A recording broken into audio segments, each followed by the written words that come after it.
सभी श्रोताओं और दर्शकों की सेवा में बहुत बहुत नमस्कार। जोगर सिंह कैद की तरफ से। और जैसा कि आप जानते हैं, आज रविवार है और रविवार ये सहज चर्चा का कार्यक्रम लेकर मैं अपने कमिटमेंट के अनुसार उपस्थित हूं। और आज का कार्यक्रम सभी के लिए विशेष होने वाला है। इसको आप ज़रूर देखें और इसे आप अपने दोस्तों में भी शेयर कीजिए, बड़े हों चाहे छोटे हों।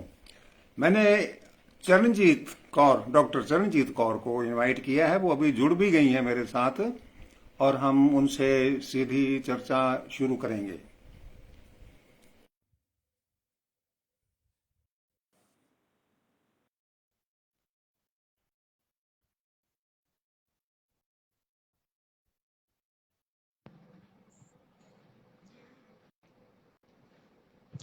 डॉक्टर चरणजीत कौर जी, आपका बहुत बहुत स्वागत है इस रविवारीय सहज चर्चा के अंक में। और मैं आपका अभिवादन करता हूं, अभिनंदन करता हूं। आपने मेरे निमंत्रण को स्वीकार किया, जबकि आप फिलहाल पारिवारिक परेशानी में हैं, लेकिन फिर भी आपने, क्योंकि शुरू से ही आपके कार्य जो हैं वो जनहित के रहे हैं। भले ही आपने बहुत सारी साहित्यिक रचनाएं भी रची हैं, बहुत सारे सम्मान भी आपने प्राप्त किए हैं और बहुत ऊंची पदवी तक भी आप पहुंची हैं। तो ये बहुत ही सराहना योग्य कार्य आपके जीवन के रहे हैं। तो उन सब का लाभ हम आप मिलकर आज अपने दर्शकों तक पहुंचाने का प्रयास करेंगे। तो छोटा सा परिचय है, जितना कि मैं जानता हूं, बाकी तो आप सारा कुछ अपने श्रीमुख से कहेंगी। आप NSS यानी राष्ट्रीय सेवा योजना की पूर्व राज्य संपर्क अधिकारी डॉक्टर चरणजीत कौर के नाम से रही हैं। करनाल में है अभी, हरियाणा में रहते हैं आप। और अभी भी आप अपनी साहित्यिक रचनाओं का जो समय है वो निकालती हैं। और इसके साथ मैंने आपके बहुत सारे इंटरव्यू भी देखे हैं। बहुत ही बढ़िया आपकी जानकारी रहती है और बहुत अच्छे कार्य आपने किए हैं। तो उन सब चीज़ों का हम स्वागत करते हुए आज NSS के बारे में ही आपसे मैं जानकारी प्राप्त करने की इच्छा रखता हूं। जैसे NCC है या स्काउट एंड गाइड है, कुछ उसी तरह का ही ये NSS यानी कि राष्ट्रीय सेवा योजना का कार्यक्रम रहता होगा। लेकिन विस्तृत जानकारी जो है वो आपकी श्रीमुख से हम सब लोग सुनना चाहेंगे। तो बहुत बहुत अभिनंदन है आपका, स्वागत है आपका। और आप अपना वक्तव्य जारी करें। कैद भाई साहब, मैं आपका आभार प्रकट करती हूँ कि आपने मुझे अपने पेज पे दर्शकों से जुड़ने का मौका दिया। वैसे तो कभी कभी यूं लगता है कि मेरे पाठक हैं और लोग मेरे से बात करते हैं, लेकिन ये जो आपने मेरे को आज लोगों से मिलने का मौका दिया है, ये एक बड़ी प्राप्ति है, क्योंकि मैं आपके सारे दर्शकों तक पहुंचूं। और मेरी रिक्वेस्ट अपनी बात शुरू करने से पहले ये रहेगी कि जो जो क्वेरीज हो या जहां उनको लगे कि मैं गलत इन्फॉर्मेशन दे रही हूँ, तो वो मेरे को सवाल कर ले। मैं उसको मतलब, हो सकता है कभी, मतलब हर आदमी कोई 100% परफेक्ट नहीं है। मैं सीखूंगी भी आज आप दर्शकों से, आपसे। धन्यवाद। आपने कहा कि मैं अपनी बात शुरू करूं NSS से। देखिए, NSS जो है एक ऐसी स्कीम है जिसमें बच्चा, संस्कृत का एक शब्द है सुसंस्कृत। इससे जो पॉलिश होते हैं बच्चे, इससे जो अच्छे बच्चे बनते हैं, इससे जो बच्चे जो हैं वो कॉन्फिडेंस उनमें आता है। हर तरह से जो बच्चा मंजता है ना, वो NSS में आके ही मंजता है। इसमें क्या है, ये NCC की तरह नहीं है। इसमें लगातार एक्टिविटीज होती है। ये NSS की मैं आपको शुरू से ही बात करते हैं हम लोग। ये +1 से शुरू होने वाली स्कीम है। 11वीं 12वीं और BA फिर MA सभी सत्र तक ये स्कीम है। अब 2 साल की स्कीम है। इसमें एडमिशन लेने के लिए मतलब आपको आवेदन करना होता है कॉलेज में। मैं वो भी बताऊंगी। आपने मुझे कल पूछा था कि जो स्टूडेंट्स नहीं है वो कैसे ज्वाइन करें, वो भी मैं आपको बताती हूँ। हाँ बहन जी, थोड़ी सी आवाज कम आ रही है आपकी। हमारे एक चलिए ध्यानचंद ओके जी ने जी, लिखा है। ओके जी, ओके जी, ओके ओके जी, ओके। हम पहले स्टूडेंट से शुरू करते हैं अपनी बात। अब ठीक आ जी रही है आवाज? जी। हाँ, अच्छा, अब कुछ ऐसा है पहले से कि जो सुधार है। जी जी जी जी जी जो स्टूडेंट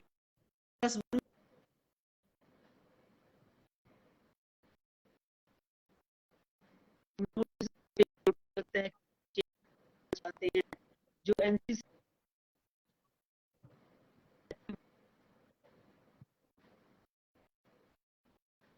अपने अपने नाम कंसर्न्ड टीचर को दें। इसमें एक प्रोग्राम ऑफिसर होता है, ट्रेंड होता है, वो उसकी ट्रेनिंग होती रहती है साल दर साल, 6 महीने बाद। तो बच्चे अपना आवेदन अपने प्रोफेसर को देते हैं, और वो कम से कम 100 बच्चे की यूनिट होती है इसमें। एक यूनिट में 100 बच्चा होता है। अच्छा, अब इसमें वो जो सिलेक्शन करते हैं वो कोई क्राइटेरिया ऐसा नहीं है कि भी बच्चे के पास कुछ पहले इसका एक्सपीरियंस हो या ऐसा कुछ हो। कोई भी बच्चा इसमें जो चाहे, टीचर उसको 100 बच्चे, जहाँ स्ट्रेंथ ज्यादा है वहाँ यूनिट्स ज्यादा होती हैं, डरने की बात नहीं होती। सपोज करो किसी कॉलेज में 3000 स्टूडेंट्स हैं तो वहाँ पे यूनिट्स भी ज्यादा होती हैं, और अगर फिर भी बच्चे कम पड़ जाएं तो वो मांग लेते हैं डिपार्टमेंट से, गवर्नमेंट से यूनिट और अलॉट उनको हो जाती है। इसमें क्या है जनाब, 2 तरह की एक्टिविटीज होती हैं, एक तो रेगुलर एक्टिविटीज और एक कैंपिंग। रेगुलर एक्टिविटीज में बच्चों को 240 घंटे काम करना होता है। 240 घंटे का मतलब है कि वो 2 साल में 240 घंटे काम करेगा। अब कैसे काम करेगा? कुछ तो पर्टिकुलर कैंप्स लगते हैं, 1 डे कैंप, वो 3 हैं, 5 हैं, 4 हैं, मतलब अलग अलग क्राइटेरिया के हिसाब से। उसमें बच्चा मतलब 8 घंटे काम किया, 4 घंटे काम किया, वो प्रोफेसर जो है उनकी वो टाइमिंग नोट करते रहते हैं अपने रजिस्टर में कि भी आज मेरी एनएसएस की यूनिट ने 2 घंटे काम किया, 4 घंटे काम किया। ये गांव एक उनको बस्ती अडॉप्ट करना पड़ता है, कोई एरिया लेना पड़ता है जिस एरिया में वो काम करेंगे। लेकिन इसके अलावा वो कहीं भी काम कर सकते हैं। जैसे डीसी ने कोई मतलब कुछ आपदा आ गई है, या उनको मैन पावर चाहिए, उनको रोड सेफ्टी के लिए कुछ चाहिए, तो वो बच्चों को इनवाइट करते हैं, और एनएसएस के वॉलंटियर्स 24 घंटे उनके लिए तैयार रहते हैं। ब्लड डोनेशन के लिए ये बच्चों का योगदान इंडिया में सारी संस्थाओं से ज्यादा है। अ, जी ये बात अलग है कि बच्चा ब्लड डोनेट करेगा तो उसको उसका सर्टिफिकेट मिलेगा, फायदा भी होगा, लेकिन ब्लड डोनेट करना बहुत बड़ा धर्म है, बहुत बड़ा एक योगदान है। अब ब्लड डोनेशन कैंप लगे, वो क्या है, वो पोलियो का वो अभियान चले, टीकाकरण जो है, कुछ भी है, हमारे बच्चे वहां पे शामिल होके मतलब उनकी हेल्प करते हैं। जो भी एडमिनिस्ट्रेशन को हेल्प चाहिए, चाहे वो पुलिस डिपार्टमेंट है, चाहे वो एडमिनिस्ट्रेशन है, हमारे बच्चे जो भी कहीं से बुलावा आता है वहां पे वो ये काम करते हैं। जो भी उनको जो काम जिसको बोलने के कोई पढ़े लिखे नहीं करते ना, वो हमारे बच्चे करते हैं।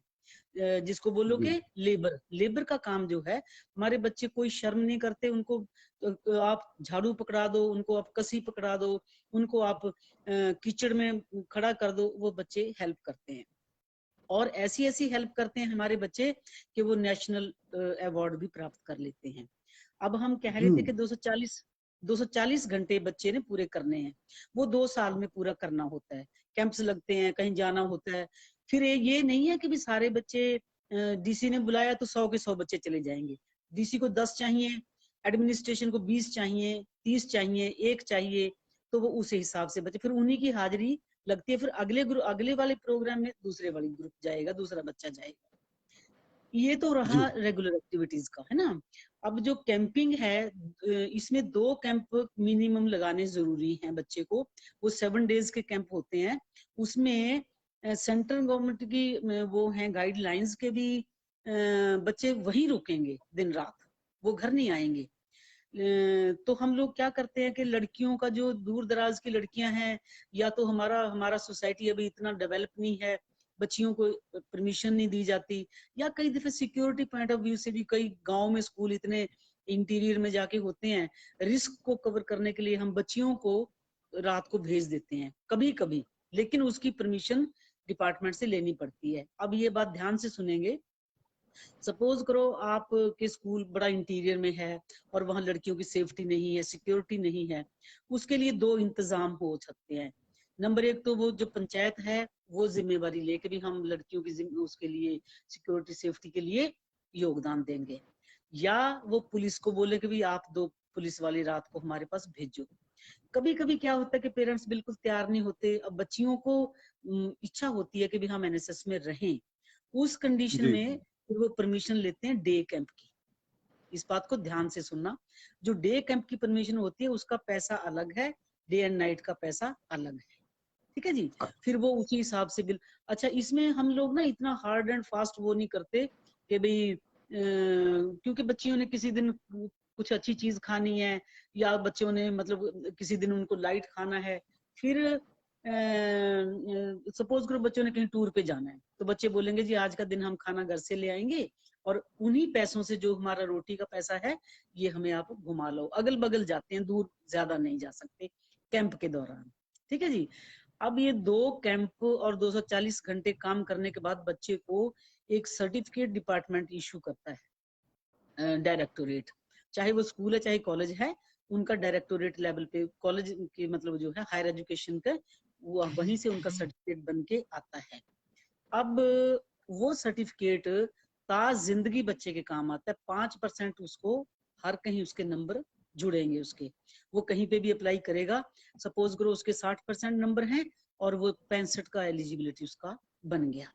देखिए जी कैद भाई साहब, मैं आपको सच्चाई बता रही हूँ, बहुत से बच्चे ऐसे हैं जो मेडिकल नॉन मेडिकल के स्टूडेंट्स हैं और उनका एडमिशन वैसे नहीं हो रहा था, वो एडमिशन इस 5% नंबर की वजह से उनको मनपसंद का जो उनका गोल था वो उन्होंने प्राप्त किया। बहुत अच्छा, बढ़िया। अगली बात, कैद भाई साहब, कभी आप अगर मतलब वो करना चाहो, विजिट करना चाहो, आपकी टीम आए, आपके दर्शक जो मेरे को देख रहे हैं सुन रहे हैं वो आए। अब इसमें इसमें क्या लाभ होता है, एक माँ बाप बच्चे को जन्म दे के बड़ा करके स्कूल के हवाले कर देते हैं। स्कूल इंडिया में एक ऐसी वर्ल्ड में एक ऐसी संस्था है जहाँ पेरेंट्स बेझिझक होकर बच्चे को भेजते हैं। किसी रिश्तेदारी में भी भेजना होता है ना, तो 10 बार सोचते हैं कि वहां सेफ है कि नहीं है। टीचर्स के हाथों में बच्चा सेफ हम लोग, हमारी संस्कृति कहती है। अब क्या होता है कि जी जो बच्चा एनएस में आ गया ना, उसका रोज रोज पॉलिश होता है। कैसे पॉलिश होता है कि एक तो वो 24 घंटे अपने प्रिंसिपल उसके प्रोग्राम ऑफिसर की नजर में है। वो बच्चा अगर कुछ गलत करना भी चाहे तो नहीं करेगा, उसको पता है, क्योंकि 3000 बच्चों में से 100 बच्चों की पहचान आसान है, 3000 बच्चों की नहीं पता चलती। दूसरी बात, जी उनको रोज रोज कभी उनका कैंप लग रहा है कि कोई है, कोई फील आ रहा है, वो इतनी नॉलेज हो जाती है ना जब वो बच्चे 2 साल के बाद मतलब निकलते हैं, कि वो बच्चे कहीं भी कुछ काम करना चाहिए तो उनको कोई दिक्कत नहीं पड़ती। आप ये तो आप भी जिंदगी में तजर्बा रखते हो कि किसी बच्चे को, किसी बड़े को हम लोग कोई ट्रेनिंग देते हैं ना तो ट्रेंड हो जाता है। जी ने गलत निगाह से नहीं देखना। हमारे बच्चे बहुत कंपैरेटिवली, एनएसएस के बच्चे बाकियों के कंपैरेटिवली थोड़े संस्कारों वाले होते हैं, थोड़ा सुलझे हुए बच्चे होते हैं और वो कंट्रोल्ड बच्चे होते हैं। फिर इसमें क्या है कि आप पे खाना बनाना है, आप पे खाना है, आप पे बर्तन मांजने हैं। आज के टाइम पे अच्छा लड़कियां तो लड़कियां, लड़कों को भी खाना पकाना आना चाहिए, क्योंकि मतलब लड़कियां जॉब करेगी, घर वाली जॉब करेगी तो खाना तो पका के नहीं देगी वो, है ना। अब तो बराबर बराबर का हो गया हिसाब किताब, और ये अच्छी बात भी है। अगर लड़का वहां, हमारे क्या होता है कि 7 दिन का, कभी 15 दिन के कैंप भी लगते हैं हमारे। ये तो मैं कॉलेज कैंप की बात कर रही हूँ, इंस्टीट्यूशन कैंप की। अभी इसके बाद मैं आपको बताऊंगी जो स्टेट लेवल के कैंप लगते हैं, फिर नेशनल लेवल के कैंप लगते हैं। और जो नेशनल लेवल के कैंप्स में बच्चा चला जाए ना, वो बच्चा तो मतलब जिसको बोलो कि पार हो गया, है ना। अच्छा, राष्ट्रपति से अवार्ड मिलता है बच्चों को, जो बच्चे टैलेंटेड हैं और जो उस कैटेगरी में आ जाते हैं। इनके इनके रीजनल कैंप लगते हैं, फिर इनका नेशनल कैंप लगता है। उसके बाद इंटरनेशनल लेवल पे भी हम लोग बच्चों को भेजते हैं। हमारे मतलब अच्छा कुछ कंट्री, हाँ जी, श्रीलंका भेजते हैं, चाइना भेजते हैं, बर्मा भेजते हैं। तो इसमें क्या है एक तो ना देखिए सिफारिश नहीं चलेगी वहां, वो क्यों नहीं चलेगी? अब मान लो 10 बच्चे हैं, टीचर को भी पता होता है, बच्चों को भी पता होता है कि भी ये बच्चा डिवोटी है, ये कम काम करता है, ये ज्यादा काम करता है। वहां पे कोई वो नहीं है, पार्शलिटी नहीं चलती हमारे यहाँ। और फिर टीचर पार्शलिटी करता भी नहीं है, उसको लगता है कि ये बच्चा सारा दिन कसी लिए घूमता है। हमारे एक स्टूडेंट होता था लॉन्ग बैक, गुरनाम सिंह, वो लड़का था, मेरे पास तो लड़कियों की यूनिट थी, लेकिन वो लड़का सारा दिन काम करता था, सारा दिन मतलब उसके हाथ में कसी होती फ्री पीरियड में। तो उसको प्रिंसिपल ने एक दिन हमें बुला के बोला कि ये बच्चा सारा दिन काम में लगा रहता है 4 बजे तक, इसको तुम क्या कर सकते हो, क्या दे सकते हो? फिर हमने उसको मेरिट सर्टिफिकेट्स अलग से दिलवाया, और वो बच्चा नेवी में अब तो बहुत बड़ा कोई ऑफिसर बन गया होगा, क्योंकि मेरे को करनाल छोड़े भी टाइम हो गया, मैं फिर स्टेट लाइजन ऑफिसर आ गई थी। तो अब स्टेट लाइजन ऑफिसर होने के नाते मेरे को राजस्थान, यूपी, दिल्ली, पंजाब, जम्मू, हर कहीं जाना पड़ता, हिमाचल। वहां मैंने ये देखा है कि जो एनएसएस के बच्चे हैं ना, उनका कंडीशनिंग ऐसा हुआ होता है कि वो उनको कुछ कुछ ओपरा नहीं लगता। वो मतलब हम लोग किसी भी स्टेट में चले जाएं, वो बच्चे नॉट मी बट यू, ये वाली भावना को लेके हमारा मोटो है एनएसएस का। इस मोटो को लेके वो चलते हैं, और कहीं पे भी वो लोग, ये बच्चे एडजस्ट हो जाते हैं। हमारे कैंप्स का रिकॉर्ड है, 100 बच्चा हो, 1000 हो, 10,000 हो, कभी कोई ऐसी गड़बड़ नहीं हुई वहां पे भी, कोई मतलब हमें शिकायत का मौका मिला। ठीक है जी, ये तो रहा एनएसएस का। अब आप अगला क्वेश्चन पूछें, कुछ थोड़ा बहुत मतलब बीच में मेरे को बोले, मैं और क्या आपसे बात करूं। जी हाँ, हाँ, बताइए नेक्स्ट स्टेप जो आपका है इसका। Okay okay okay okay. अब ये एनएसएस के जो ये तो रहा स्टूडेंट्स के लिए जो मैंने बताया। एक है नॉन स्टूडेंट्स के लिए स्कीम है, NYK, है ना? NYK, नेशनल यूथ कार्यक्रम समथिंग। मैं आपको 3-4 नंबर प्रोवाइड करवा दूंगी, जो लोग, जो बच्चे गांव में स्पेशली मतलब स्कूल कॉलेज नहीं जा सकते, वो उन बच्चों के लिए है, उन बच्चों के लिए अच्छा। वो, हाँ वो स्कीम है। मैं आपको 2 लोगों के नंबर दूंगी, वो सारा काम ऐसा ही करते हैं जैसा मतलब एनएसएस कॉलेजेस में होता है, ऐसे ही उनका। हमसे फर्क ये है कि उनको उनको वो कौन सी हैंडीक्राफ्ट की ट्रेनिंग दी जाती है, भाई वो अपने सेल्फ अपना पैसा कमा के गुजारा कर सकें। लड़कियों को सिलाई सिखाई जाती है, लड़कों को कोई भी हैंडीक्राफ्ट का जो वो काम है, वो मतलब उनको सेल्फ अपने पैरों पे खड़े होने की ट्रेनिंग मिलती है। तो वो स्कीम अलग है।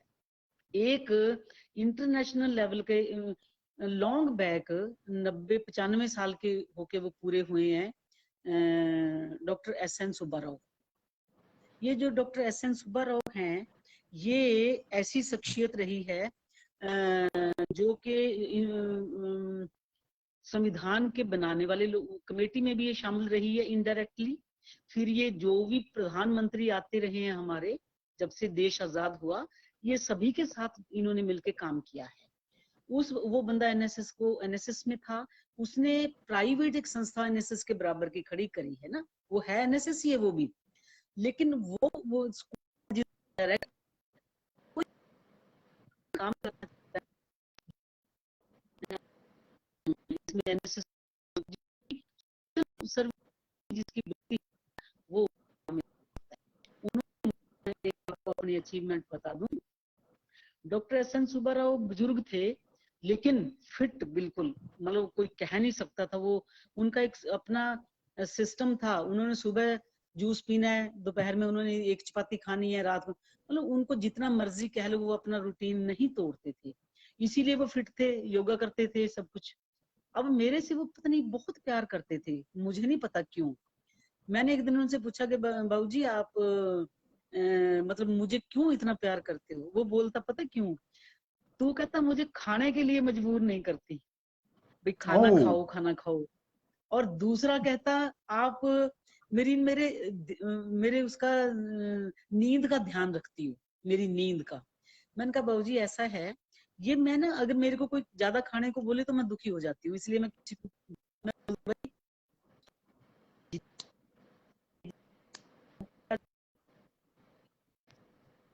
क्योंकि मैं दुखी होती हूँ, मेरे को वो जो डकार है वो मैं आई कांट अफोर्ड, ये जो मतलब तो आपका एसिडिटी वगैरह वगैरह है ना, आपके जो इसका ध्यान रखती हूँ नींद का, वो इसलिए रखती हूँ क्योंकि हमें आपकी जरूरत है। अगर आप नींद की वजह से बीमार पड़ गए, रेस्टलेसनेस की वजह से बीमार पड़ गए, तो हमें नुकसान होगा ना, आप तो खाट पे पड़ जाओगे, आपका तो कुछ जाना नहीं है। अच्छा, फिर मुझे एक बार बोले कि भी मेरे को ना वो जो तूने, फिर मैंने उनको वो अचार दिया एयरपोर्ट पे जाके, है ना। बोले तुम और क्या क्या करती हो इसके एनएसएस के अलावा? मैंने कहा मैं राइटर हूँ। अच्छा, तो सारा कुछ पूछा। फिर वो बहुत ईमानदार व्यक्ति था, वो उसने मेरी सिफारिश नहीं करी कि भी इनको, इस लड़की को, इस मेरी, मैं उनके लिए लड़की थी, वो तो बुजुर्ग थे, कि भी इसको कोई अवार्ड देना है। लेकिन उनकी इच्छा थी कि भी मतलब मेरे काम का कुछ मोल पड़े। उनकी संस्था इंटरनेशनल लेवल पे अवार्ड्स देती है, मतलब हर फील्ड में। तो पता नहीं मतलब क्या हो रहा, अभी उनके जो सबॉर्डिनेट्स थे, डायरेक्टर उस संस्था के, एक बार मुझे मिल गए और मेरे से वो लोक साहित्य पे बात करने लगे। लोक साहित्य पे बात करने लगे, कहते भाई साहब आप हैरान होगे, 3 घंटे तक उन्होंने मुझसे बात किया। तो वो इतने हम्म। इंप्रेस हुए, बोले आप अपनी बुक्स की लिस्ट दो, अपना बायोडाटा दो। मैंने भेजा, मेरा अवार्ड आ गया। ये 2018 की बात है। अच्छा, अच्छा। जब उनको पता चला सुब्बा राव जी को, तो वो कहने लगे, मैं कहते मेरे को ये था कि मेरे मरने से पहले पहले इस लड़की को अवार्ड मिल जाना चाहिए, पर मैं तेरी सिफारिश नहीं कर सकता था क्योंकि मेरा असूल टूटता उससे। तो उन्होंने मुझे स्पेशल मतलब ये बात बोली कि भी मैं इतना खुश हूं कि मेरी ये, मेरे मरने से पहले मेरी ये इच्छा। मैंने कहा बाबूजी अभी तो आप चाहिए, मरने वाली बात ना करें। तो वो अवार्ड मेरे लिए बहुत बड़ी अचीवमेंट है ना। जी। वो एक वो संस्था है जिसमें दर्शक, आप सभी जिसको भी जुड़ना है वो लोग जुड़ सकते हैं। तो ये तो रही एनएसएस की बात। और अब हम लोग थोड़ा सा लोक साहित्य की बात करें, अगर आप कहो तो। अगर कुछ आपका और वो है, मैं तो उस पर बात कर लेती हूँ, आप मेरे को हाँ, बताएं। नहीं बिल्कुल, जैसे आप जानते ही हैं, आपने कई कार्यक्रम सहज चर्चा के देखे हैं। जी जी ये जी जी। आपका कोई इंटरव्यू नहीं ले रहा मैं, आपका कोई मैं समझ गई, साक्षात्कार नहीं नहीं नहीं, है। मैं और समझ गई वैसे तो मैं। क्या है कि आप इतने विद्वान विदुषी हैं कि सैकड़ों टीवी चैनल, रेडियो और न जाने कौन कौन आपके सैकड़ों हजारों इंटरव्यू ले चुके ये हैं। तो आपकी ये आपकी इंटरव्यू आपकी नहीं है। मेरे लिए तो प्यार है। ये आपने अपने मैं समझ गई। दिल की बात आपने खुल करके करनी है, ताकि जो बच्चे चलिए। हैं वो इसकी तरफ जागरूक हाँ जी। हों और जी इसकी जी जी तरफ जुड़ें, और जी। खुद भी लाभ उठाएं और हाँ जी। देश को भी लाभ दें। जी जी। तो आपकी अच्छा, जितनी अब भी मैं अभी तक की, आपको, इस उम्र तक की जो जहमत है, जो भी आपके यहाँ प्राप्तियां मैं हैं, तो वो हमारे जी जी जी बच्चों जी के जी। पास जाए, दर्शकों के पास जाए, इसको शेयर करें आगे, और चलिए चलिए। उससे कुछ सीखें। और हाँ जी। अगर कोई अड़चन आती है, अब जैसे मैं आपने एक आपको नंबर बताया है, तो उसको भी मैं इसके अंदर डाल तारीफ दूंगा आपकी मैं, है। ताकि संपर्क करके कोई गाइडलाइन ले सकें। जी। जी जी जी। अब ऐसा है, मैं अपनी थोड़ी सी तारीफ करूंगी, वो अपने लिए नहीं करूंगी। उस तारीफ करने के बाद मैं जो बात करूंगी बच्चियों से, वो आपको फिर समझ में आएगी भी मैंने अपनी तारीफ क्यों करी। आज तक भी कोई बसेस नहीं है जाती मेरे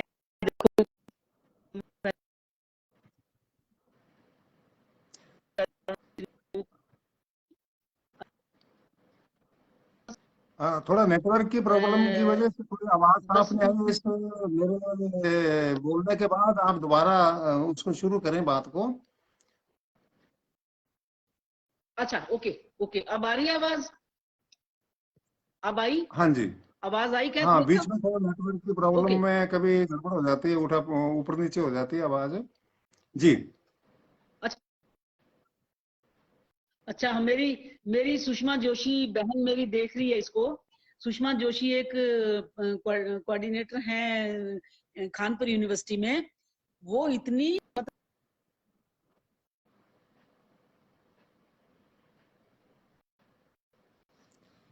सुषमा आपको वहां जाना है फलाना, उसने नहीं पूछा कभी हमसे कभी क्या काम है, उसने कहा यस मैडम। नो तो उसके मुंह से कभी निकला नहीं, वो भी दर्शकों में है, अभी उसका मेरे पास आया था, वो देख रही है इस प्रोग्राम को। तो ऐसी लेडीज की हमें जरूरत है, बहुत बोल्ड लेडी हैं और बहुत काम करने वाली लेडी हैं। अब मैं जो अपनी बात कर रही थी, आवाज क्लियर आ रही है मेरी? हाँ, अब ठीक हो गई। Okay okay okay okay. अच्छा, ऐसा है कि मैं अपनी तारीफ इसलिए कर रही हूँ कि मेरे से बच्चियां सीखें। बिल्कुल। जब मैं 9th में थी ना, तो क्या हुआ, कुछ वो बदमाश से लड़के थे स्कूल में, उन्होंने मेरे खिलाफ ना कभी कुछ कुछ मतलब टेबल पे बोर्ड पे कुछ कुछ लिख देते वो। अब वो टाइम था कि लड़कियां ना ये सब कुछ घर जाके बताती नहीं थी, नहीं बताती थी, तो एक दिन, 2 दिन, 4 दिन, महीना, 2 महीने, तो मैं साइकोलॉजिकली बीमार रहने लगी। अब साइकोलॉजिकली बीमार रहने लगी, ये बच्चियां सीख लें मेरे से कि कोई भी चीज ऐसी गलत हो वो घर जाके बताएं। अब मैं, हमारे टाइम पे मेरे एज ग्रुप के लोगों की लड़कियां घर नहीं बताती थी, ताकि माँ बाप पढ़ने से ना हटा लें। अब उसका रिजल्ट क्या हुआ कि मेरे को ना मेरे माँ बाप किसी उसके पास ले गए, वो जो बाबा लोग होते हैं पूछा लेने के लिए, है ना, कि भी हमारी लड़की को क्या हो रहा है, ये तो बात ही नहीं करती है, ये तो बहुत मतलब चुप रहने लगी है, क्या हुआ? अच्छा, उसने पता नहीं मुझे क्या, उसने कुछ स्मेल सुंघाया, और मैं वो ऐसे ऐसे करके वो खेलने लगी, है ना, खेल, क्योंकि वो मैं साइकोलॉजिकली वीक थी। अब वो पूछे भी, इसमें तो भूत आ गए, इसमें तो चुड़ैल आ गई, इसमें तो क्या क्या आ गया। अब उसका नुकसान क्या हुआ मुझे, कि मैं अपने पेरेंट्स की नजर में थोड़ा सा जिसको बोलो कि कम बोल्ड बच्चा बन गई, कि भी मतलब मेरे ये क्यों मेरे को भूत चिमर गए। फिर जब मैं बड़ी हुई तो मैंने सोचा, अरे मैं अपने बाप को बता ही देती, तो मतलब ना ये यहाँ तक नौबत आती। लड़कियों को मैं शिक्षा दे रही हूँ, अगर तो लड़कियां इन्वॉल्व हैं गलत काम में फिर तो कोई दिक्कत ना है, अगर बच्चियां किसी गलत काम में इन्वॉल्व नहीं है ना, तो वो सारी बात घर जाके बताएं, ताकि पेरेंट्स, अब तो खैर जमाना चेंज हो गया, अब तो खैर बच्चियां भी थोड़ी वोकल हो गई। फिर क्या हुआ कैत भाई साहब, मैं कॉलेज में हो गई। अब गांव में जो औरत लोग थी, लड़कियां, वो ज्यादा जेलसी फील करें मेरे से, क्योंकि ये तो कभी फेल ही नहीं होती है, ये तो हर साल पास हो जाती है, और इसका कुछ इसका इसका कुछ मतलब वो रेपुटेशन भी इसकी खराब नहीं है, कभी कोई गलत काम इसने नहीं किया। मेरे फादर बड़े दरवेश आदमी थे। अच्छा, दो चार लोग वो मेरे फादर को आके बोलिया करें कि भी आज अपनी मतलब चन्नी, घर का नाम मेरा, भी आज अपनी चन्नी ना वो ड्राइवरों के साथ चाय पी रही थी। मेरे फादर ने कहना कोई बात नहीं, पूछूंगा। फिर किसी ने कहना, अच्छा आज अपनी चन्नी वो लोगों के साथ घूम रही थी। मेरे फादर ने कहना कोई बात नहीं, मैं पूछूंगा। मेरे फादर को मुझे गुस्सा था, वो जैसी। तो क्या हुआ, जब मेरी शादी हुई ना, तो मैंने अपने फादर को धन्यवाद दिया, मैंने कहा भाई पापा जी, आपने मतलब एक ही लड़की सारे एरिया में मेरे को पढ़ाया। भाई वो कहने लगा, ये तेरे पे कोई एहसान नहीं है मेरा।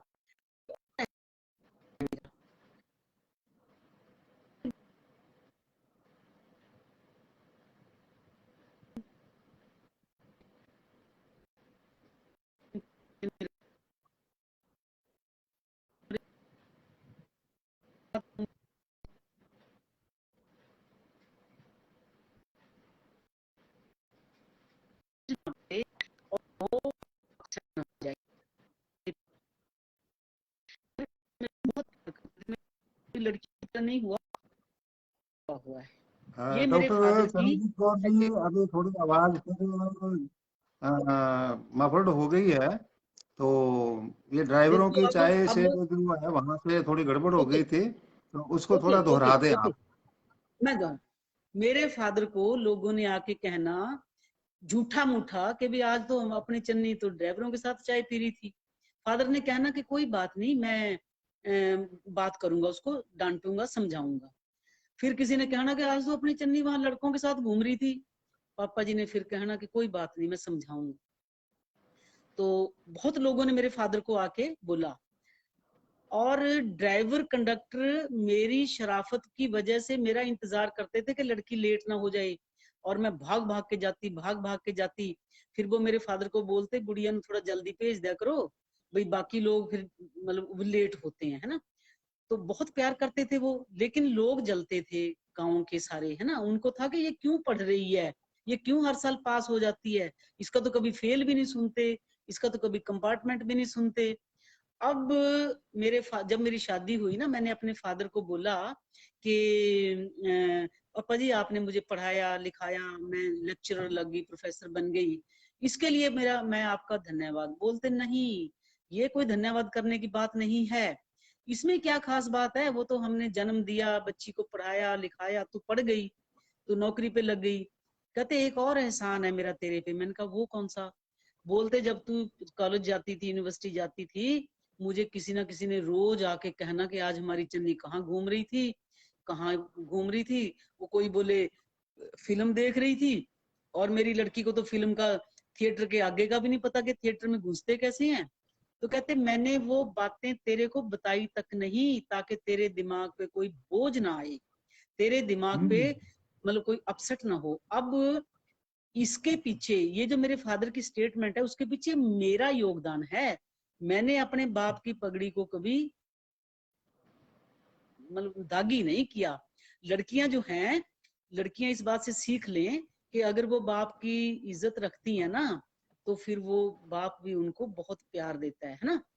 मेरे फादर की जो जरूर। तमन्ना थी, मेरे फादर की जो तमन्ना थी, वो थी कि मेरी बच्ची बहुत बड़ी पोस्ट पे जाए। देखिए मैं ना कॉलेज में लोगों को बोलती होती हूँ, मैंने कहा भाई तुम जो ये मेरी फ्रेंड्स को मैं उनको मोटिवेट करती हूँ कि भाई तुम लोग ये जो चाय पी के टाइम वेस्ट कर देते हो एक दूसरे के, तुम कुछ अपने सब्जेक्ट का कुछ करो, कुछ लिखो। ये कि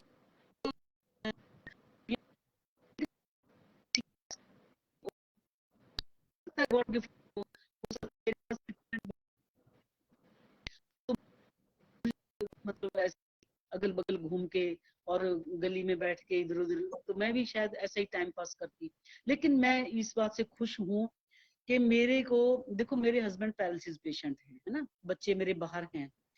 मैं अगर मतलब मेरा मॉरल हाई है ना, अगर मैं जिंदा हूँ, अगर मैं मतलब अपनी एज ग्रुप के लोगों से बहुत ज्यादा बुढ़िया नहीं लगती हूँ, उनके बराबर की लगती हूँ, तो उसके पीछे सिर्फ मेरी लेखनी है। मैं लिखने बैठती हूँ ना, तो मैं भूल जाती हूँ फिर सब कुछ। साहब की बीमारी भी भूल जाती हूँ, मैं उनकी सेवा करती हूँ। बहुत भला आदमी है मेरे हस्बैंड, नेक पाक बंदा है, मतलब मेरे को उससे कभी कोई शिकायत नहीं हुई। इतना अच्छा आदमी जिंदगी में शायद मैं सबसे लकी औरत हूँ इस मामले में।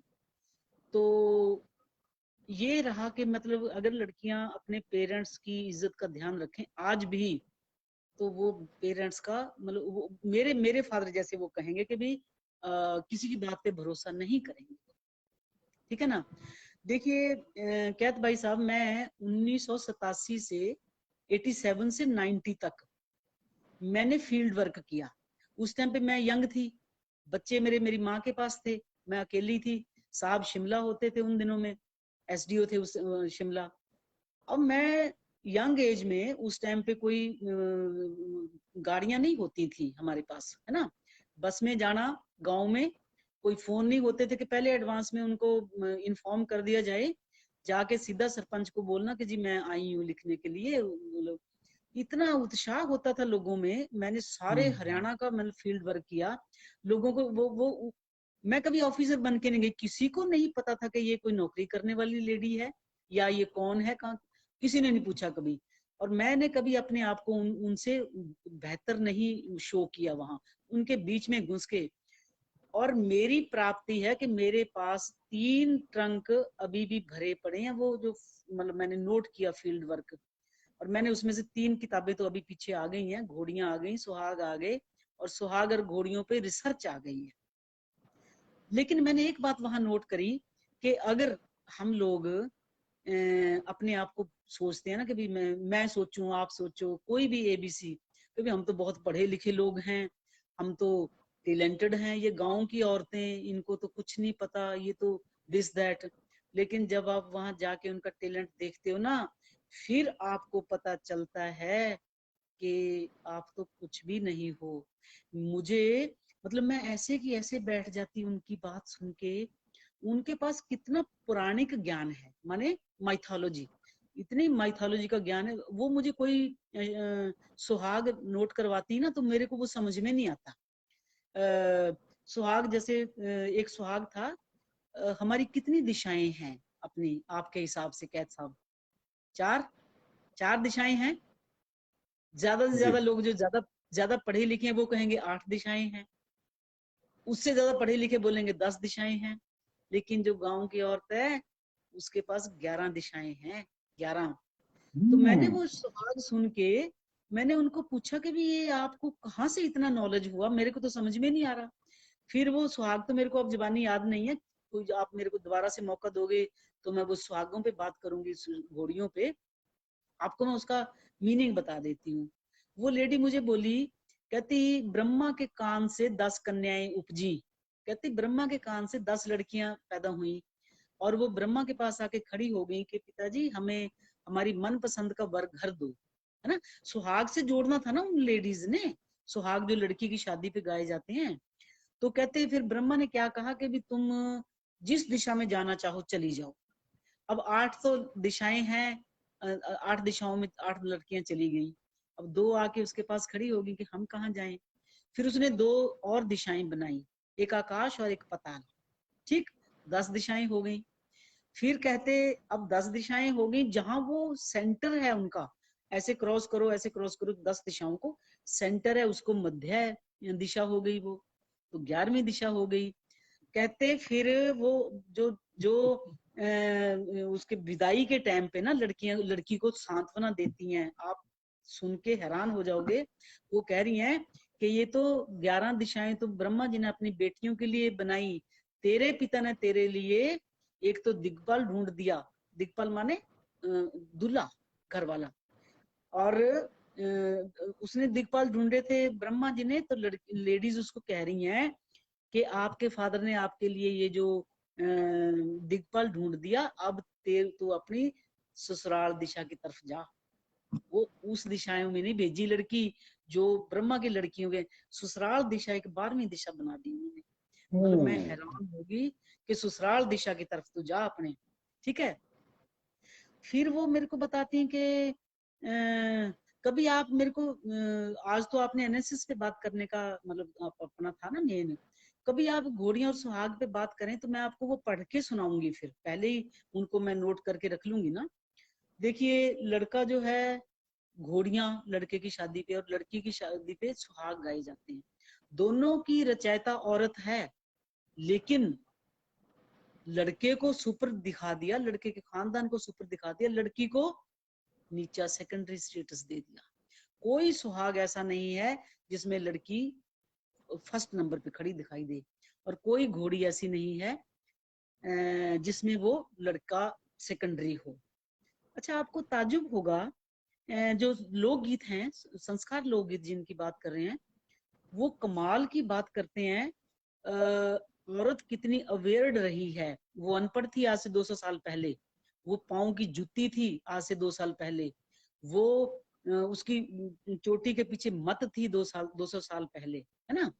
वो ऐसी दबी हुई औरत ने, उस मूर्ख औरत ने, उस चोटी के पीछे मत वाली औरत ने, पाँव की जूती औरत ने वो कुछ सिरज दिया कि हम पढ़े लिखे वो कुछ नहीं सिरज सकते। उसने कोई सुहाग जो जो है ना, अनमैरिड लड़की, कहीं पे उसने टैबूज को तोड़ती नहीं दिखाई है। क्यों नहीं दिखाई? उस औरत ने हमारी जो माइथोलॉजी में या हमारी हिस्ट्री में या हमारे लिटरेचर में जिन औरतों ने टैबूज तोड़े हैं, उसका जो रिजल्ट औरत ने भुगता है वो उन्हों की आंखों के सामने था। हीर सच्ची ने टैबू तोड़ा, सोनी ने टैबू तोड़ा, तो ये उसका रिजल्ट जो लेडी को वो उसका इवज भुगता है, उसको सामने रख के एक भी कुंवारी कन्या उसमें सुहागों में बेअदबी नहीं करती, वो टैबूज नहीं तोड़ती, वो एक संस्कारमय जीवन व्यतीत करती है। लेकिन आप कि वो जो लड़की इतनी संस्कारों वाली है, जिसको अभी अभी शिक्षा देके भेजा है ससुराल में कि तू अपने ससुरालियों को माँ बाप समझेगी, अपनी देवर जेठ तेरे बहन भाई हैं, तने पहले उनको खिलाना है बाद में खाना है, तने अवज्ञा नहीं करनी। तो वही 10 किलोमीटर के फासले पे ससुराल पहुंचते पहुंचते वो एक उर्दंग कारण है कि घोड़ियां और सुहाग लोकगीत रचयिता को ये पता था। डॉक्टर चरणजीत कौर जी, जो 12वीं दिशा आपने बताई है, हाँ हाँ जी, उसके बाद थोड़ी आवाज कट गई थी, तो वहां से थोड़ा अब रिपीट कर दें आप।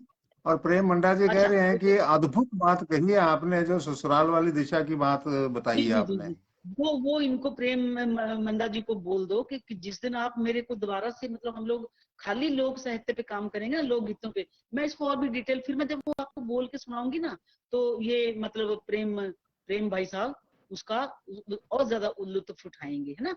आज तो मुझे नहीं लगता कि हम लोग उसको भी छेड़ पाए, क्योंकि फिर वो लंबा हो जाएगा। किसी दिन दोबारा आप मेरे को मौका देंगे, अगर पॉसिबल होगा तो फिर हम ये घोड़ियां सुहागों पे बात करेंगे। देखिए मेरे पास वो चित्र बना हुआ है कि पूर्व पश्चिम उत्तर दक्षिण ईशान वायव्य, ये सारी दिशाएं।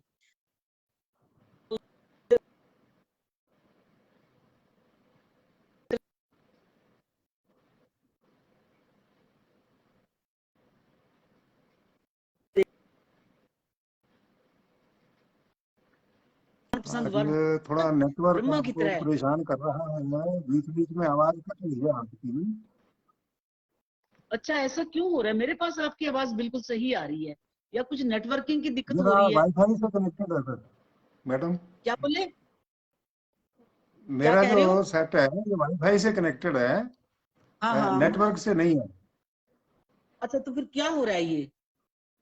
नहीं, आप वाईफाई से नहीं कर रहे हैं ना, डायरेक्ट नेटवर्क से प्रोग्राम चल रहे हैं ना आपके हाँ जी फोन हाँ पे। जी हाँ जी हाँ जी हाँ जी हाँ जी हाँ जी, हाँ, तो उसमें है कभी ना। कभी थोड़ी अप डाउन आ जाती है। ओके, तो फिर आगे से मेरे को आप बता दें तो मैं वाईफाई से कर दूंगी, है ना। तो अब वो बाप कह रहे, लड़कियां लेडीज जो गीत गा रही हैं वो कह रही हैं कि तू अब ससुराल दिशा की तरफ जा। ससुराल दिशा, वो 12वीं दिशा बना दी उन्होंने, है ना। अच्छा, उसके बाद बात हम कर रहे थे, देखिए जो घोड़ियां है ना, घोड़ियों में एक भी घोड़ी आपको ऐसी नहीं मिलेगी जिसमें लड़के को मनपसंद दुल्हन नहीं मिलती। और हम्म। लड़की जो है, लड़की के सुहागों में उसको झोरा है। झोरा माने उसको उसको मणख है, उसको उसको इस बात की का पछोतावड़ा है, मतलब पंजाबी में पछोतावड़ा बोलते हैं उसे, कि भी उसको मनपसंद, उसको काले रंग का झोरा है, उसको बुढ़ड़े वर का झोरा है। ये सच्चाई है कि लड़की को बुढ़ड़ा वर दिया जाता है, उसके पैसे भी ले लिए जाते हैं। लेकिन घोड़ी में लड़का जो है वो तो दबंग है, वो तो ऐसा नहीं करेगा। एक भी घोड़ी में आपको वो जो चीज वोटी मिली है, उसको उसको मनपसंद की बहू मिली है, उसको चंबे दी रानी, उसको सीता जनक जाई, ऐसी ऐसी दुल्हन मिलती है।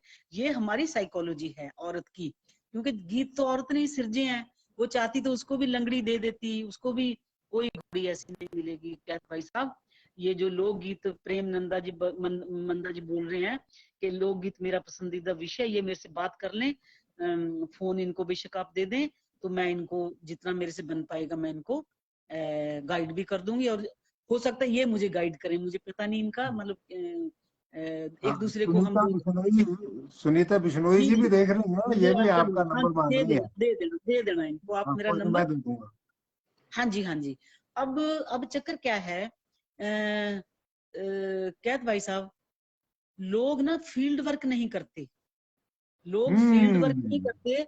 वो क्या करते हैं, 4 गीत कैद भाई साहब से ले लिए, 4 चरणजीत से ले लिए, 4 सुनीता जी से ले लिए, 4 मंदा जी से ले लिए, और एक किताब निकाल दी लोक गीतों की। अब लोक गीतों पे हम लोग कोई इतराज नहीं कर सकते, क्योंकि वो तो सबके साझा हैं। लेकिन मेरे आप किताब में पढ़ोगे, आपको उसमें 95% घोड़ियां और सुहाग अनछपे मिलेंगे, वो पहले कहीं नहीं छपे हुए। तो उसके बाद मैंने वो एकत्र तो किए, लेकिन फिर मैंने उस पर काम किया। मेरे साथ 100 लोग भी जुड़ जाए ना, 100 लोग भी काम करना चाहें, तो भी लोक साहित्य पे काम खत्म नहीं हो सकता। नहीं चलिए, अब होता। ये तो है कि फील्ड वर्क तो मतलब अब जरूरत नहीं है, क्योंकि बहुत एकत्रित हो गए लोकगीत, चाहे वो राजस्थान के हैं चाहे वो किसी स्टेट के हैं। वो लोकगीत, उन लोकगीतों पे काम करने की जरूरत है अब। अगर ये दर्शक जो हैं अपने इनमें से कोई चाहे तो मैं उनको मतलब जो जो सहायता मेरे से उनको चाहिए मैं उनको दूंगी। मेरा जो फील्ड वर्क है, मैं जिंदगी में जो भी कुछ लिखा है ना वो इतना सोच विचार के और ऑथेंटिक लिखा है। मान लो मैं आपकी कोई किताब पढ़ रही हूँ, है ना, उसमें आपने कोई कोटेशन दी है और मुझे वो कोटेशन पसंद आ गई, मैं वहां से नहीं उठाऊंगी। क्यों नहीं उठाऊंगी? हो सकता है कैत भाई साहब ने वो कोटेशन जो है उसमें कोई मात्रा की कमी कर दी हो, उसका पेज नंबर गलत नोट कर दिया हो, और कैत भाई साहब ने हो सकता है किसी से चोरी करके लिखी है तो वो और भी गड़बड़। मैं आपकी उस कोटेशन को लूं तो गी, लेकिन मैं जो सोर्स है वहां उसको कंफर्म करूंगी कि भाई क्या वाकई ये पेज नंबर ठीक है, इस किताब कोई वेद है, कोई शास्त्र है। लोक साहित्य पे काम करने वाले जितने भी लोग हैं, अगर वो वेद नहीं पढ़ते हैं, अगर वो स्मृतियां नहीं पढ़ते हैं, अगर वो सूत्र नहीं पढ़ते हैं, तो लोक साहित्य पे काम नहीं हो सकता। मैं नाम नहीं लूंगी, बहुत सारे लोगों की मैं किताबें पढ़ती हूँ। एक बड़ी छोटी सी बात है, सुनीता बिश्नोई जी सुन रही हैं, प्रेम मंदा जी सुन रहे हैं, वो उन्होंने सभी ने लिखा हुआ है, सभी ने नहीं, उस मोस्टली लोगों ने लिखा हुआ है कि होती हैं, तो वो लिख रहे हैं कि पहले लड़का आगे होता है, बाद में लड़की आगे होती है। अरे भले लोगों, तुम लोग सूत्र पढ़ो, ग्रह सूत्र पढ़ो जिनमें ये सारा कुछ मतलब दे रखा है।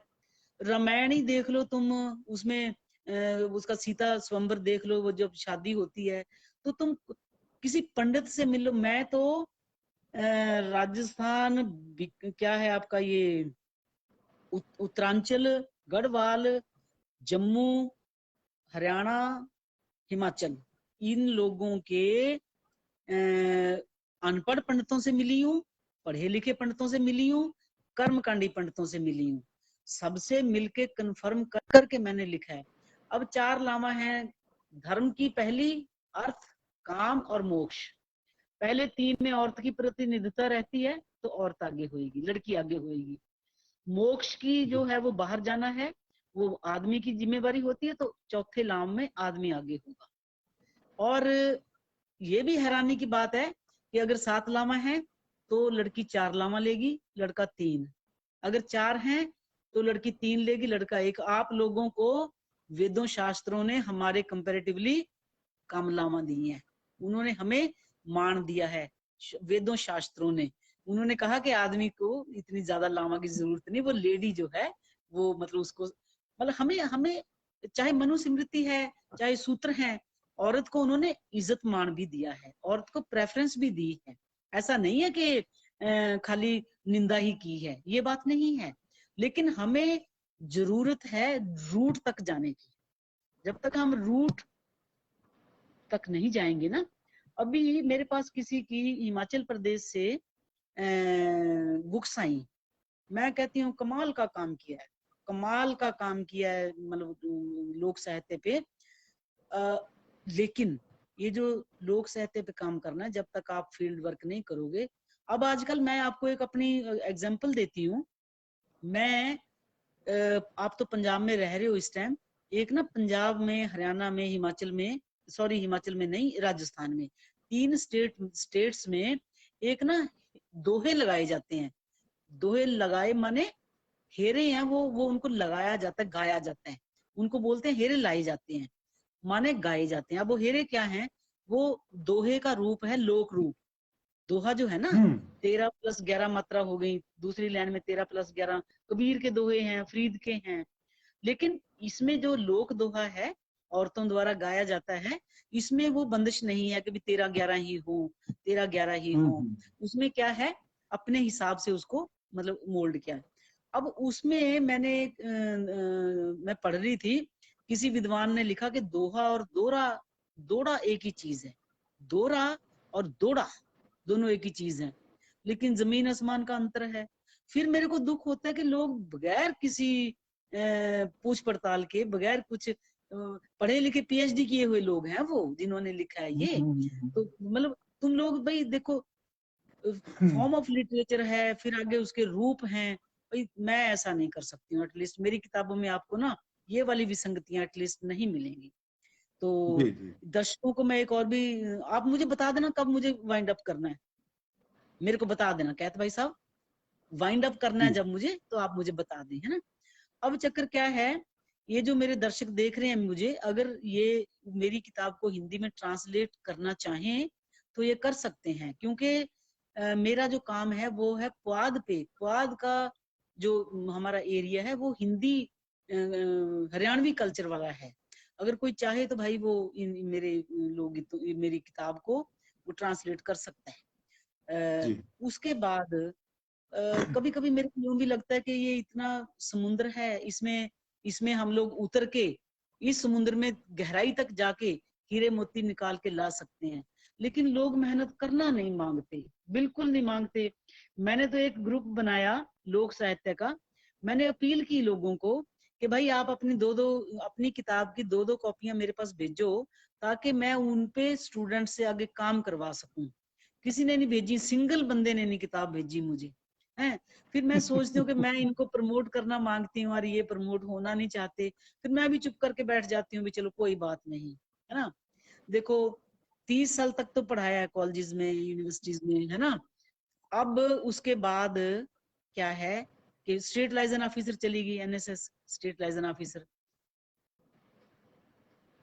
इवन देन होने के बाद मैंने लोक साहित्य लोगों से बात करना नहीं छोड़ा। मैं इंटीरियर में जाती थी, नारनौल जाती थी, फरीदाबाद के आगे वो बल्लभगढ़ है, या तो राजस्थान में जाती थी जयपुर में, या तो जम्मू जाती थी, जहाँ मैं लोगों को अपना काम करने के बाद मैं उनको बोलती कि मुझे आप इन लोगों से मिलवाओ जो गांव के लोग हैं, उनके पास बहुत कुछ पड़ा है, अभी भी बहुत कुछ पड़ा है, बहुत लेकिन हम बहुत लोग बहुत पहुंचते नहीं है ना। हम लोग सोचते हैं कि, खजाना हाँ हाँ है ना, तो इसकी जरूरत है अब। बाकी तो देखो अब, अच्छा आपको एक और ताजुब की बात बताऊं, हम लोग ना लोक गीतों का मीनिंग बच्चों को नहीं पता।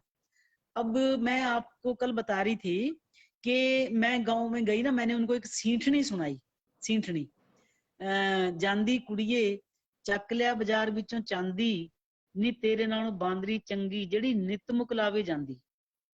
अब इस सींठनी को कौन एंजॉय करेगा, जिसने वो बंदर बंदरिया को का तमाशा देखा हुआ है ना। अदरवाइज तो हाँ बच्चों ने वो कहाँ तमाशे देखे हैं, वो इसको एंजॉय नहीं करेंगे, इसका पिछोकड़ नहीं बच्चों को समझ में आएगा भी क्या है।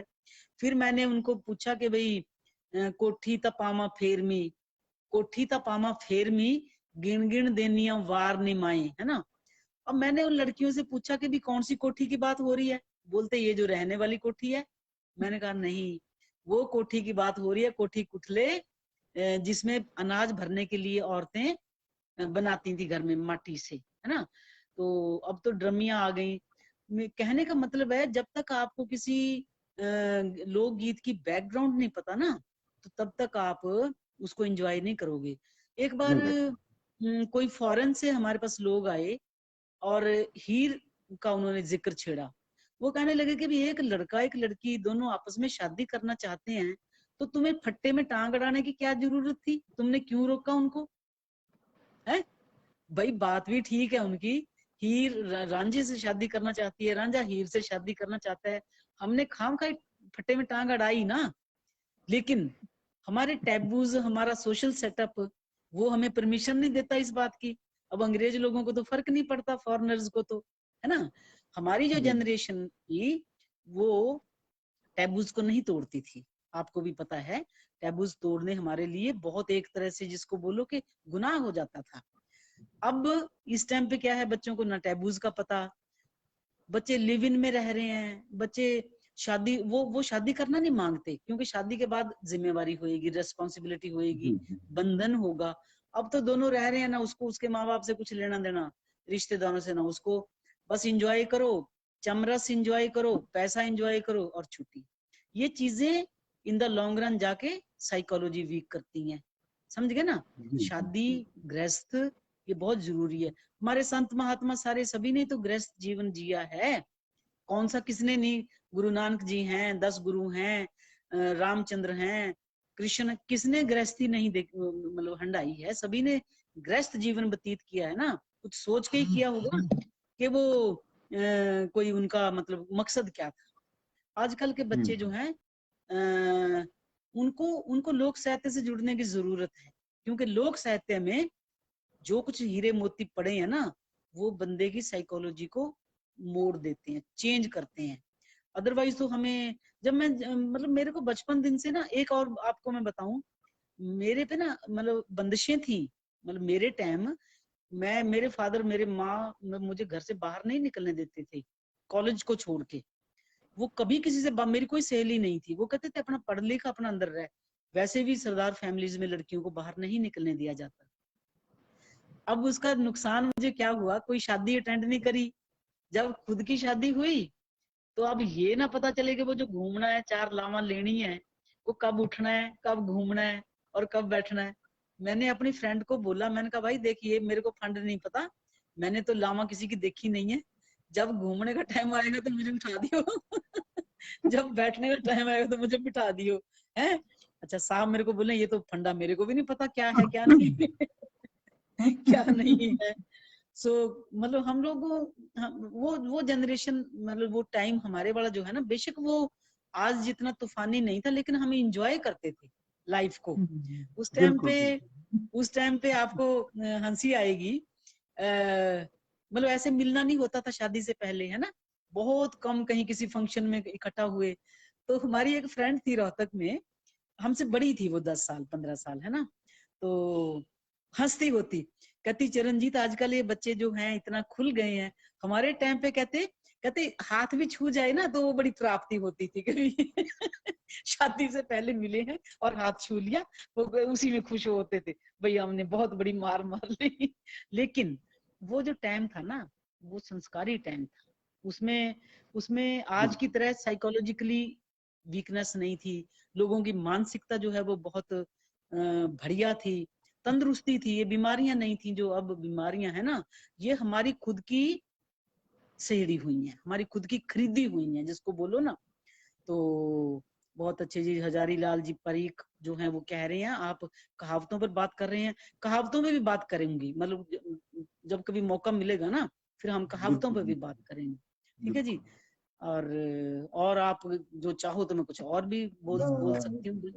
मैं बस अब चलते चलते आपसे ये निवेदन करूंगा कि जी आप कोई, वैसे तो क्या है कि सारी जो अभी तक आपने बातें की हैं एनएसएस से जी। लेकर के और हाँ जी गीतों की, हाँ परिवारों जी हाँ जी की, गांव जी की, जी और गांव के जो अपने हाँ जी वस्तु विनिमय थे या जो भी जी थे जी उनके सब की, ये जी वास्तव जी में हमारे जीवन के अंदर कमी है कि हाँ जी व्यवहारिक रूप से जो है हम आजकल तो क्या है कि बिल्कुल ही आपस में भी कट गए हैं। एक मोबाइल के जरिए जो है वो किसी ने यही एक हमारा पोस्ट डाली थी, माई बाप हो गया। तो ये हम्म। जिसका कोई नहीं होता उसका मोबाइल होता है, और जिसका मोबाइल होता है वो फिर किसी का नहीं होता। किसी का तो नहीं ये होता कंडीशन बिल्कुल। तक आ चुकी है, यानी हाँ कि जी एक घर के अंदर रह के भी आदमी पड़ोसी हो गया है। जी जी जी जी तो इन बिल्कुल। चीजों को हाँ थोड़ा ब्रेक देना चाहिए ताकि हम इन सब आपके कहे अनुसार सारी चीजों को हम एंजॉय कर सकें। आजकल जी जी सिर्फ जी इसी जी के ऊपर एंजॉय कर रहे हैं बच्चे, और हाँ उसका नुकसान भी हो रहा है।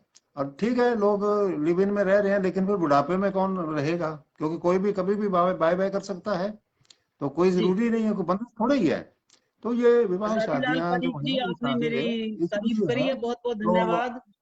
दो लाइन में आप अपना जो है मिला जुला संदेश ओके ओके। बच्चों को और बच्चियों के लिए जी और जी जी बड़ों के लिए आप दे दें। जी जी जी जी।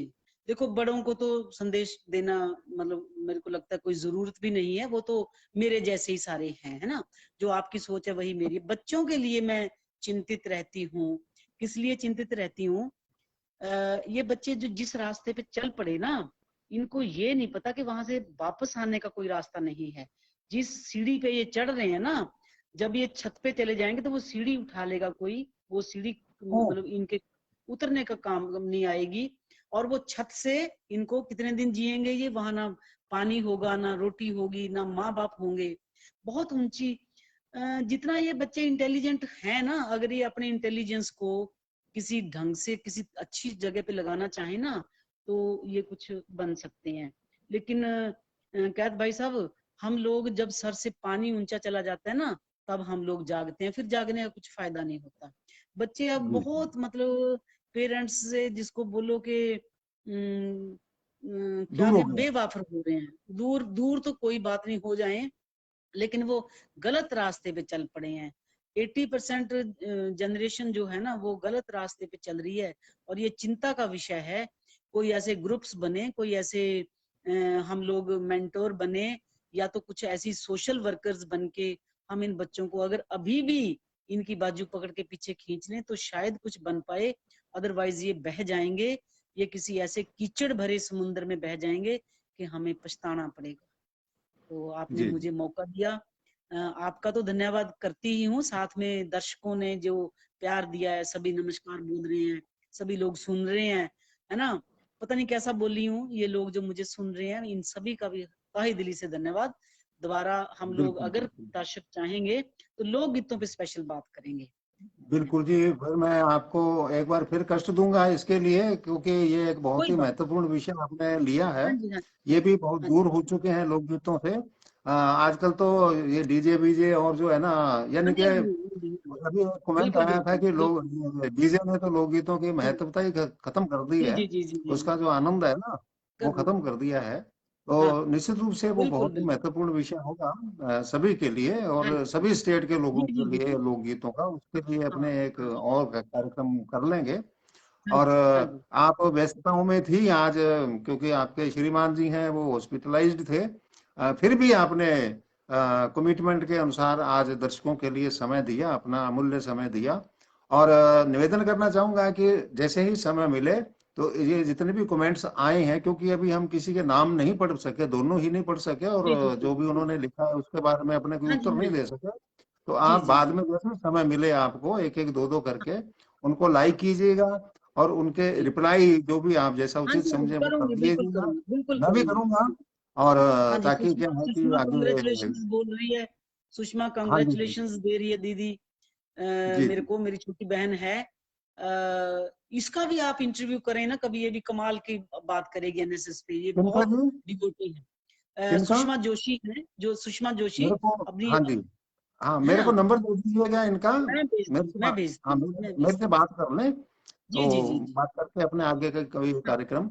हाँ जी, ये ये ये ये गुरमीत सिंह सिंगल साहब ये पहुंच गए सिंगर हैं जी। साहब, हाँ, कोचिंग। सिंगर साहब की बात करें, हाँ, ये भी लेट ही मेरा आए बहुत हैं, प्यारा चलो भाई पहुंच तो गए, हाजिरी लगवा ली चलते चलते। और है। आप ही ने गुरमीत सिंह जी का हाँ जी, नंबर हाँ, मेरे को दिया बिल्कुल था, और बिल्कुल ये कार्यक्रम बिल्कुल। हाँ बहुत ही जी, अच्छा करके गए थे। हाँ जी, इन्होंने हाँ जी, हाँ, कोरोना काल में बहुत ही गजब के काम बहुत किए काम हैं, किया, तो बहुत काम सैल्यूट है किया, बिल्कुल कि बिल्कुल। हाँ आपने इनको सुझाया था। तो ये भी हाँ बहुत जी। ही अच्छी बात है।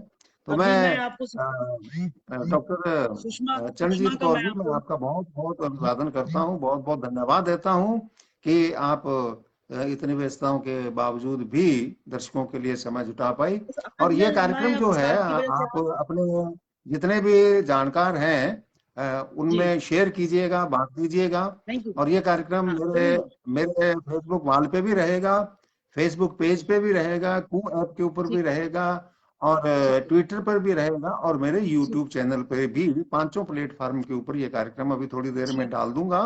और ठीक है, कहीं ठीक, भी इस कार्यक्रम को एंजॉय किया जा सकता है, ठीक है, जब चाहे ठीक है, ठीक, सुना जा जी, सकता है, और कमेंट भी ठीक। लिखा जा सकता है। और मैं हाँ जी, हाँ आपका जी, नंबर इसमें दे दूंगा, ताकि हाँ, मेरा नंबर कर जितने दो। लोग हाँ, भी आपसे बात करना जी चाहेंगे जी जी तो उनके जी। लिए थोड़ी सी सुविधा हो जाएगी। हाँ, डॉक्टर चरणजीत कौर जी, आपका बहुत बहुत धन्यवाद। थैंक यू भाई साहब, सो नाइस, धन्यवाद।